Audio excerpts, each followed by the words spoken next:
Pernah nggak sih kalian pas lagi internetan atau browsingan atau lagi nyari nih video di YouTube, terus klik salah satu videonya dan akhirnya video yang lu pilih itu muncul di browser kalian atau di layar kalian lah.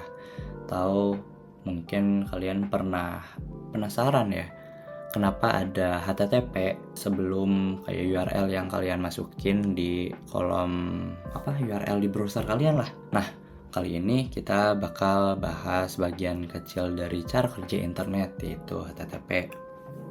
Halo teman-teman, nama gue Beno. Kali ini kita bakal bahas tentang HTTP supaya kita ngerti sedikit tentang cara kerja internet. Perlu diingat kalau penjelasan ini cuma dari pemahaman dan hasil riset gue sendiri, jadi mungkin ada kesalahan, nanti kalian bisa koreksi aja di kolom komentar. Oke, langsung aja. Jadi sebenarnya apa sih HTTP itu? Nah, HTTP sendiri adalah sebuah protokol yang digunakan buat melakukan komunikasi atau transmisi data antara klien sama server lewat modelnya request sama response. Nah, data yang ditransmisikan itu bisa berupa dokumen kayak misalkan HTML, JavaScript, CSS, atau juga file media kayak misalkan gambar, video, atau audio misalkan, dan lain-lain. Nah, terus cara kerjanya kayak gimana sih? Nah, bisa kalian lihat di sini kan ada dua entitas ya. Yang pertama itu ada klien sama server. Klien itu sebagai kita atau pengguna internet, sama servernya itu gampangnya adalah penyedia datanya lah. Nanti si klien ini bakal mulai koneksi TCP ke web server buat ngirim request HTTP. Nah, nanti habis klien ngirim request, nanti server bakal proses request yang dikirim tadi. Selama proses ini, klien bakal nunggu tuh sampai server ngirim respon balik ke kliennya yang sudah selesai diproses. Nah, terus yang harus kalian tahu nih, HTTP itu stateless, yang artinya setiap request yang dikirim ke server itu nggak ada konteks sama sekali atau hubungan logis sama request sebelumnya atau request yang akan datang. Walaupun mungkin punya koneksi yang sama, dalam arti lain nih, setiap request yang diterima sama server itu bersifat independen, jadi nggak ada hubungan antar request lah sebelumnya. Kalaupun ada, itu biasanya pakai mekanisme cookies atau sessions. Nah, selanjutnya, tadi kan ada HTTP request tuh dijelasin. Nah, jadi HTTP request ini gambarin gimana cara buat klien minta data ke server. Nah, jadi pas klien minta request atau melakukan HTTP request itu ada beberapa elemen yang dikirim ke server. Ada 3 bagian. Yang pertama itu request line, ada headers, sama message body. Di request line ini ada beberapa bagian juga. Yang pertama itu versi HTTP tuh di bagian belakang ini. Versi HTTP itu ada beberapa, kayak misalkan contoh di sini ada versi 1.1, terus ada juga versi 2 sama versi 3 yang lagi dikembangin saat ini. Kemudian ada Unique Resource Identifier, URI atau URL ini biasanya alamat resource yang diminta di server atau alamat servernya lah. Nah, terus yang ketiga itu ada HTTP method, jadi jenis permintaan apa yang dilakukan sama klien lah. HTTP method ini yang sering dipakai itu ada get, ada post, ada put, ada patch juga, sama delete. Kalau get itu si klien kayak minta data, terus kalau post itu biasanya dipakai buat nyimpen data. Nah, terus ada put buat ngedit data, sama patch juga buat ngedit data sebenarnya. Cuma put itu misal kita mau ngedit data biodata nih. Nah, si yang dikirimnya itu ya semua data biodatanya, misalkan nama, alamat, tanggal lahir misalkan. Nah, tiga-tiganya bakal dikirim ke server walaupun yang diubah itu hanya nama aja. Nah, kalau patch ini kita cuma ngirim data yang emang dibutuhkan aja kayak gitu. Terus delete ya buat ngapus data, gampangnya kayak gitu ya.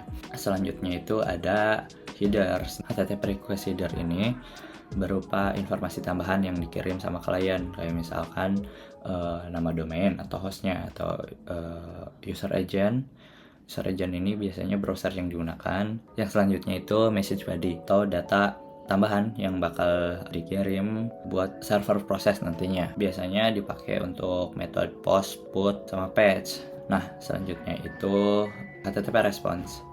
Sama HTTP response juga ada 3 bagian, ada status line, headers, sama message body-nya juga. Nah, di status line ini sama 3 bagian juga, ada versi HTTP-nya atau protocol version, ada status code, sama recent fresh. Status code ini nunjukin hasil pemrosesan dari server. Kayak misalkan 200 itu berarti oke.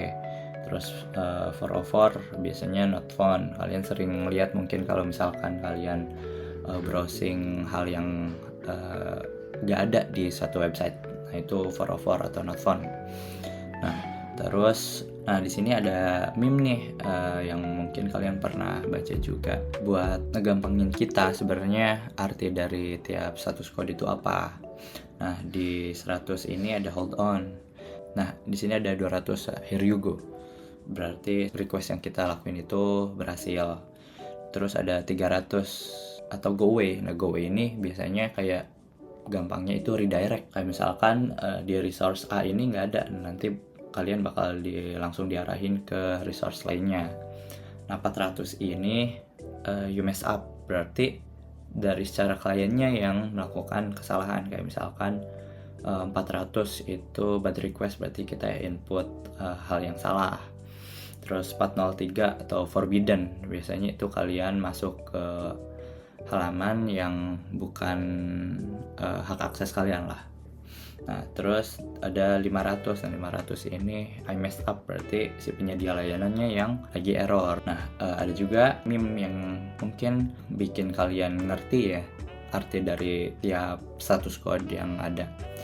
Kalian bisa buka di http.cat. Di sini kalian bisa misalkan lihat kalau arti 201 itu tuh created.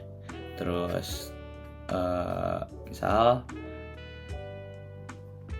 405 method not allowed. Nah, di sini juga ada gambar kucing yang lagi dimakan, berarti tidak boleh makan kucing kayak gitu. Nah, ini jadi kita bisa ke gambar juga. Nah, selanjutnya itu juga ada response header. Di sini informasi tambahan tentang response yang bakal dikirim nanti ke kliennya kayak gimana. Kayak misalkan di sini content type, itu content type tuh media yang dikirim ke klien itu apa. Di sini misalkan ada teks atau plain. Kalau misalkan gambar berarti image/jpg misalkan kayak gitu. Nah, selanjutnya ada message body. Ini tambahan data yang dikirim sama si servernya kayak gitu. Terus ada tuh HTTPS. Apa bedanya sama HTTP biasa? Cara panjangan sih kan S-nya doang ya. S-nya itu secure. Jadi HTTPS itu menggunakan protokol SSL atau TLS yang nantinya berfungsi untuk mengamankan data dengan cara mentransmisikan data yang dikirim antar server sama klien. Biar data yang dikirim tuh aman lah, nggak diubah di pertengahan jalan atau bisa dilihat tuh sama orang lain. Nah, contohnya misalkan kayak gini, ada contoh serangan man in the middle. Jadi nanti ada satu entitas di sini di tengah-tengah yang bakal menginterupsi data kalian lah. Misalkan kalian ngirim data keuangan tuh, nanti dilihat kan sama orang lain, kan gak mau ya. Nah, jadi HTTPS itu mencegah hal tersebut terjadi dengan mengenkripsi data yang dikirim. Jadi nggak bisa tuh data dilihat pas lagi perjalanan, data kita nggak bisa dibegal lah, gampangnya kayak gitu. Nah, mungkin biar kebayang ya, kita lihat HTTP in action aja. Misal di sinilah di http.cat kalian bisa inspect elemen. Nah, nanti kalian ke network, terus ke all.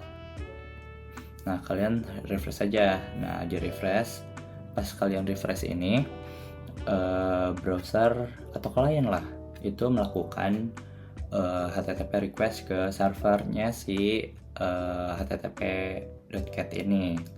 Kalau misalkan kita dilihat, klik aja salah satu. Nah, terus klik di headers. Nah, di sini bisa lihat ada request URL-nya, metodenya get. Terus ini status code-nya, berarti si server udah ngirim respons balik berhasil berupa 200, berarti oke, berarti aman, data yang didapetin kita itu berhasil. Terus ada response header-nya juga, ini data tambahan yang dikirim, kayak misalkan servernya dari mana, terus kapan data dikirim, terus content type-nya itu apa. Nah, misalkan ini kan image atau JPEG. Terus sedikit live coding kali ya, biar kita ngerti gimana cara kita ngirim request sama nerima respons dari server.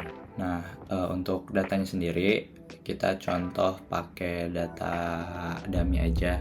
Kita ceritanya mau dapetin data to-do list sama ngepost atau ngirim atau nyimpen data to-do yang bakal kita lakuin nanti. Nah, kita langsung aja kita isi dulu base URL-nya apa.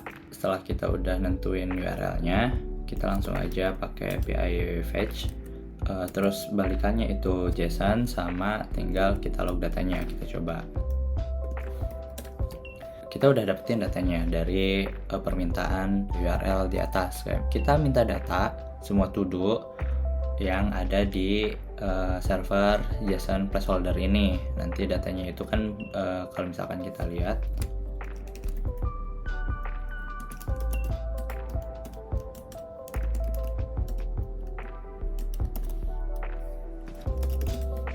nah kalau misalkan kalian lihat untuk headersnya, kita tambahin aja response to header ini biar kita bisa lihat headernya itu.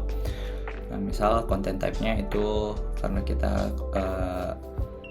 di header content type-nya JSON, jadi kita return JSON. Kita bisa juga sebenarnya bisa misalkan pakai .text biar nge-return teks di hasil dari responsnya itu sendiri. Nah, terus kalau misalkan mau ada data tambahan, kalian bisa tambahin aja method get terus headers application /json misalkan. Nah, kita ubah lagi jadi JSON. Nah, kayak gitu untuk contoh request get. Nah, terus untuk contoh request post kayak gimana? Kita kan otomatis harus ngasih data kan. Nah, kita yang pertama itu ganti metodenya dulu jadi post. Nah, terus di sini kita tambahin body. Nah, terus datanya apa aja? Misalkan beli makan. Terus beli makan di restoran. Nah, kayak gitu. Ini misalkan data yang bakal dikirim nanti. Terus ini headersnya, terus ini metodenya sama kayak yang dijelasin di HTTP request tadi. Nah, udah kita save, coba kita jalanin. Nah, di sini hasil response headernya itu kita ngasih tahu bahwa konten lainnya juga ada tuh kayak 91 byte. Terus response body yang dikirim sama si server itu balikannya itu ada ID, ada body sama title sama user ID yang kita kirim juga. Titelnya kan kita masukin beli makan, terus bodinya itu beli makan di restoran kan. Kita bisa tahu nih selain headers kan tadi ada status code-nya kan. Nah, kita bisa lihat juga. Kalian ganti aja headers jadi status. Terus misal mau nampilin status teksnya juga, kita bisa lihat status teks. Nah, kalau misalkan post ini atau ngirim data ya kan ini save data kan. Nah, itu akan ngasilin status code-nya 201 yang artinya created, yang artinya data berhasil disimpan gitu atau berhasil dibuat di server. Nah, kalau tadi kan kalau misalkan kita get ini terus kita hapus aja bodinya. Nah, nanti yang bakal keluar itu 200, artinya data berhasil dikirim atau oke, kayak gitu. Atau mungkin kalian misal mau coba retrieve gambar, kalian contoh aja misal ini deh data gambar si kucing. Kalian bisa copy aja URL-nya, terus paste di sini. Kita hapus aja deh headernya.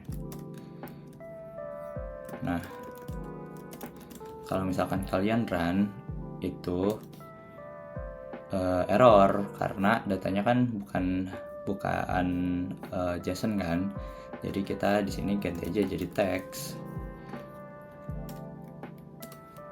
Nah, keluar tuh karena ya basically kan data yang dihasilin dari, kalau misalkan kita minta pakai URL itu kan HTML file kan. Jadi teks yang bakal kita tampilin, bukan JSON kayak tadi.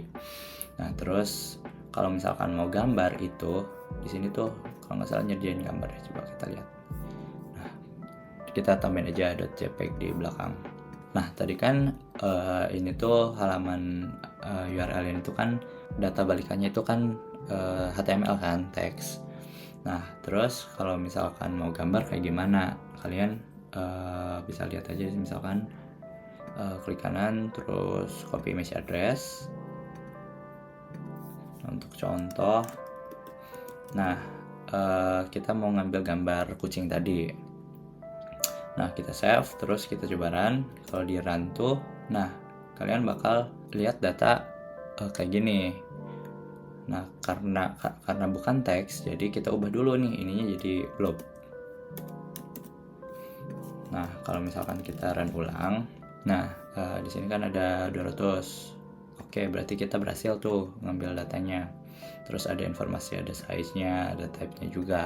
Nah, gitu teman-teman, gimana caranya kita sebagai klien untuk melakukan request ke server. Kesimpulannya itu HTTP adalah sebuah protokol untuk melakukan komunikasi atau transmisi data antara klien sama server. Jadi nanti klien melakukan request atau permintaan ke server, nanti server proses dan ngirim respons ke klien tadi. Nah, jadi kayak gitu teman-teman penjelasan dari HTTP. Terus gimana cara kerjanya sampai live coding. Kalau misalkan ada pernyataan yang kurang jelas atau mungkin keliru, kalian bisa komentar aja di bawah. Thank you teman-teman.